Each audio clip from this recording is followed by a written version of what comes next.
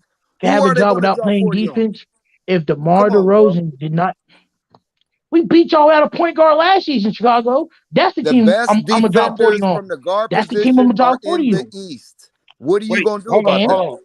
Let me address one thing to Marquez. Marquez, you beat us one time. We beat y'all 3 times. Okay, and what's your point? Well, you keep bringing up that you beat us, so I'm gonna set the record straight. So y'all got a backcourt with. We actually beat you twice. Check No, this you out. did. Y'all got a You beat us one backcourt. time in Chicago. Oh, yeah, that's right. You did beat us twice. You did. You beat us twice. Right. So, but go ahead, keep running your nonsense and your bullshit soliloquies. But go ahead, Evan Unstoppable. Fournier, Donovan Mitchell, and Jalen Brunson. Hold on. You barely beat us. Making 30+ mil a year. He barely beat us, and he's running his mouth. Hold on. One second. Mark, go ahead. We gonna set the record straight. Don't get tired. You set the record straight, you goofy, because I know I beat Chicago twice. You hear who this talking right now? This is Unstoppable. Marvin, speak so he can tell your voice apart. Yeah, because he keeps calling somebody else me, and I just said Unstoppable. But that wasn't I heard me Marvin talking about we only beat the team once, and I called him a goofy, and I'm calling you. That wasn't Then speak your point. Go ahead and speak your stupid soliloquies, my guy. To you. I'm speaking my point. Go ahead. I'm trying to tell speak your stupid soliloquies, my guy. You need to see who's talking to you, fam. Because you keep calling Marvin Unstoppable when I'm not talking to you, fam. Unstoppable, go. Make your point. I just named my point, fam. I'm trying to tell our voices apart because that's not me talking to you, fam. So did you make a point now or not? Calling A1 me. That's when I stepped in and said, Marquez, I know you know my voice. But that was A1 speaking to you. I just try to state the obvious that I don't think Marquez would make that move. I don't think he'd drop 110 million on You're asking if you're asking, well, the fans. I don't think you have a backcourt actually agree with the move. And don't play no defense. The fans actually agree with the move. Where they're the best defenders from the guard position. The fans know that we need stars. What fans? All of us can sit down at the table and figure that out. I've been on as a New York Knicks fan. I've been on other New York panels. No, I'm a Knicks fan and I don't agree with it. The community of YouTube New York Knicks fans are all saying the same thing. Marquez, that's a Knicks fan talking to you. That's a Knicks fan talking to you. Go ahead and speak, Knicks fan. I'm just saying. What's your name, bro? Nah, this is talented, man. Oh, that's talented. Ted, what you tell him, Ted? The Knicks is trash. From the head office right down to the court, bro. And my guy, what's your favorite team? The Knicks. You're a Knicks fan, right? Hold on. Yes. Hold on. You're a Knicks fan. Hold on. You're a Knicks fan. Yes, I am. And I bleed you the orange understand, and blue, man. Right. And you understand what that our team. If you're and you understand what we've gone through. You gotta let I know what we're going through. Knicks fan. Hold on. I'm willing to admit it. You're not. After signing Jalen Brunson, I know we had horrible decisions. And that's where it starts, man. Listen, I was watching the Knicks fans when Isaiah Thomas was coaching, and we had ball-headed, crazy Stephon Marbury leading the team as a point guard, but playing like a shooting guard. Don't tell me I don't know what my history, what I'm talking about. I'm not. Nobody said anything about your history. You're talking to yourself when it comes to that, bro. I'm talking about what's. I'm saying as a Knicks fan, you shouldn't allow no other organization to disrespect you.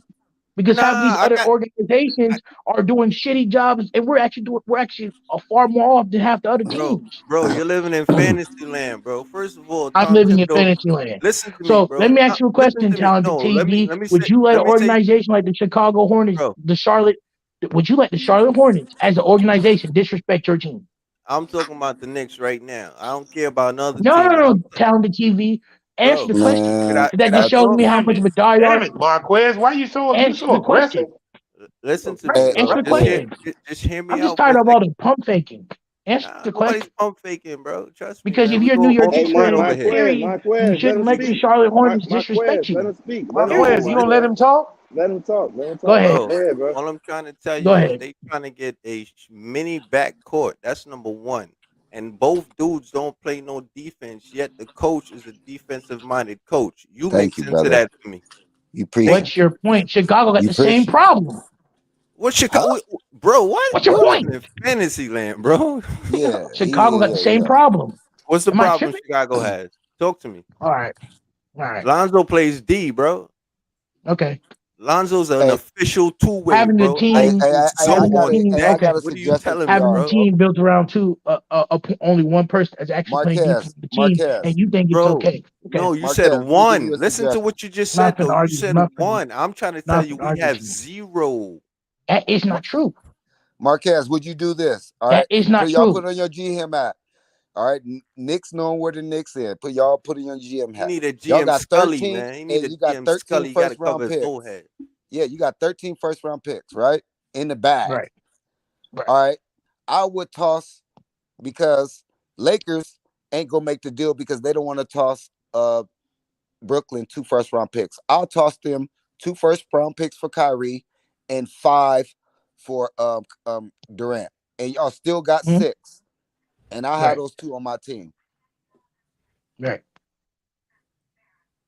I have Kyrie, Kevin Durant, Julius, or the rest of the gang. You ain't giving up nothing but picks for those 2 dudes. And that's all Brooklyn want.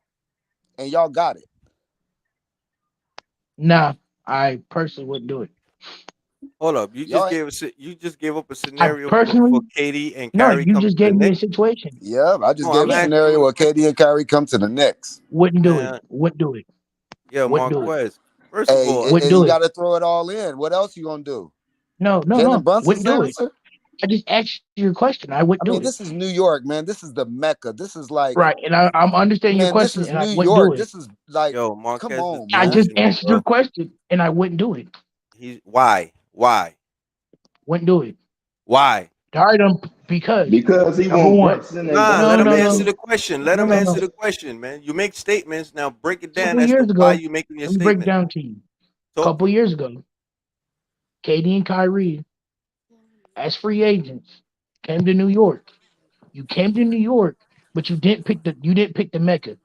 You didn't. Instead, you picked the next door trash ass neighbors over there next to us. Number one, that's disrespectful. You're thinking with emotion, bro. No, number two. Number two.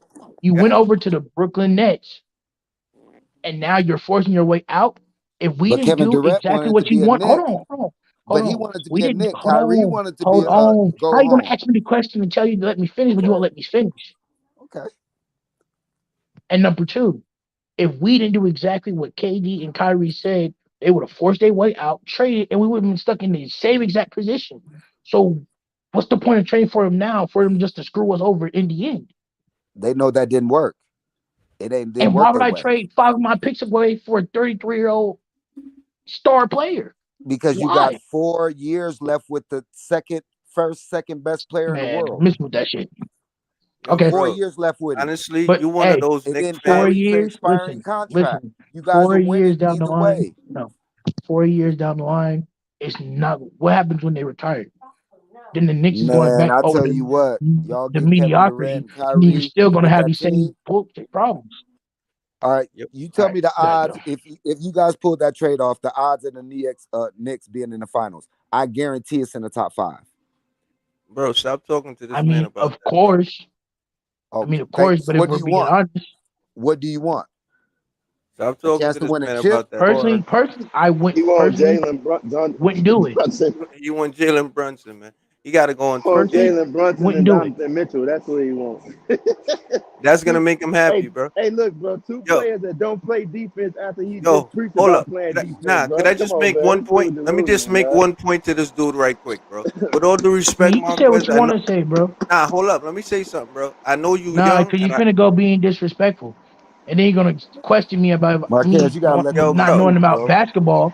But okay, I hear you, bro. Go ahead, bro. I hear you, but peep game, all right? Listen to me with what I'm about to tell you, because this is vital for you, okay? I want you to really understand what I'm about to tell you. Go ahead. Let me finish, bro. I know you young, all right? And kudos to your youth, you understand? But trust me, bro, you know there are people in the world who have died, all right? Waiting for the Knicks to just make the playoffs or the finals. There's people that have died waiting for the Knicks to win a championship this decade. But what's your point? That's the point that I'm trying. I just made my point, bro. So you trying to tell me if the Knicks have an opportunity to get those two players in place in the Garden, just to satisfy some people out here, bro. Like just to satisfy some people, bro. You think they shouldn't do it? No, because the same people that are satisfied are going to be pissed when they leave. You're delusional, my guy. But I'm gonna let you have it though, man. We're hypocritical. We're hypocritical Knicks fans. We're hypocritical. That's what we are. 1 minute we're gonna sit here and say we love KD and Kyrie, and if they don't, produce, we get mad at them. For sure, that's what you do. Don't say we. That is what the organization and the fan base is. No, and I'm part of the fan base. That's what I know. Nah, bro, you speaking for yourself. No, I'm not gonna lie to you. No, Panel, I'm not gonna lie to you. Wait 1 second. Can I talk to Marquez? Because Marquez, I get you a Knicks fan and all, and that's cool. And I don't want to set this. It's Rico, bro. I don't want to set this light. I don't want to set this line for you right here, bro. But I get that you're a Knicks fan. I get it. You support the Knicks. I get it. I understand it. The same way I'm a Laker fan. And I'm from New York, but here's the thing about New Yorkers. If you win a championship with us, it's different. We all know that, New York, Rico. But but listen. We not gonna care if 4 years down the line they're trash when they retire. When KD and Kyrie walk in New York, they are kings. It don't matter. It goes to awesome. I don't think you don't understand. That's how Eli Manning was the king of the two Super Bowls and he was trash. Listen, Marquez, listen. The New York fans halfway don't even fuck with Alex Rodriguez. No, we don't. Exactly. Hey, Alex Rodriguez. But okay, no. Yankee fans, right? We halfway don't fuck with him. But in New York, he got the keys to the city. Because he won the championship. Exactly. So if KD and Kyrie win a championship with the Nets, nobody's gonna give a fuck if they're trash in a couple years. They're gonna have the keys to the city, bro. That's just New York. That's just how they are. I understand that. But that's just how we are, bro. Like you can't you can't tell us about Carmelo Anthony. He didn't even win a championship. He was walking around New York in a bathrobe. Thank you. What's your point? Eli got us too. Got us two rings. It was mediocre his whole career. Exactly. And he's a king. We're not disrespecting Carmelo. Nah, Carmelo good. We're not disrespecting Carmelo. No, we not. I'm trying to put light on the love flight that New York give our stars. If you win a championship, look at Eli Manning. People say he's been mediocre half his whole career, right, Marquez? That's what you said. But he got two championships the later half of his career after he won but he got two championships for the Giants, right? He got two championships for the Giants, right? Yes. Yo, he just walk around. Listen, he walk around, bro. The Giants could go another 10 years without winning a ring, and we still good, bro. That's what you're not understanding, bro. But that's the problem. Y'all want to win maybe 3 and be happy. I want the Knicks to be like the Yankees one day. At least more than 2. But maybe that's not realistic in baseball. That's not realistic in basketball. What you mean? Y'all don't have enough money.